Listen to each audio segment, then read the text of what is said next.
غني ګټونکی عبدالله اوس څه غواړي؟ ټول حقیقت ښکاره شول. سلام دوستانو، ستړي مه شئ، وخت مو په خیر.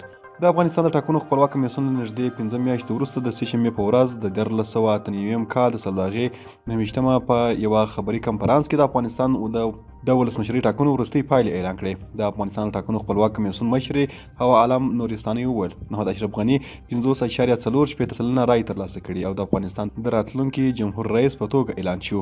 د میرمن نورستاني په خبر عبدالله د 9.25 سلنه رای په ترلاسه کول دوهم او ګلبدین حکمتیار د 3.15 سلنه رای په ترلاسه کولو سره په دریم ځای کې راغلي دي. بل ورته بیا د عبدالله په مشرۍ د ثبات او همپالنې ډله وایي چې د ټاکنو خپلواک کمیسیون لخوا اعلان شوي نهایي پایلې به د ټیم ته د منلو وړ نه وي. د ثبات او همپالنې ټیم ویان فریدون خوځون وایي چې ټاکنیز ټیم یې په رسمي ډول له پروسې څخه راوتلی دی.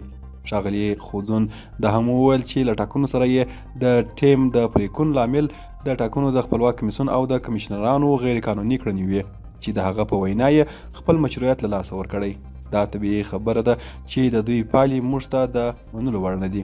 له دې چې هر څه عواقب راپورته شول مسؤلیت یې د کمیسیون او غړو پر غاړه دی. د ثبات او همپالنې بل غړي فضل احمد معنوي هم په ټویټر لیکي موږ له پروسې بهر شو. نه د کمیشنر په نوم یوه مؤسسه زموږ سره مشروعیت لري او نه یې هم پلي. د پایلو د نه مشروعیت په اړه هر څه روښانه دي. وخت به هر څه ته ځواب ووایي.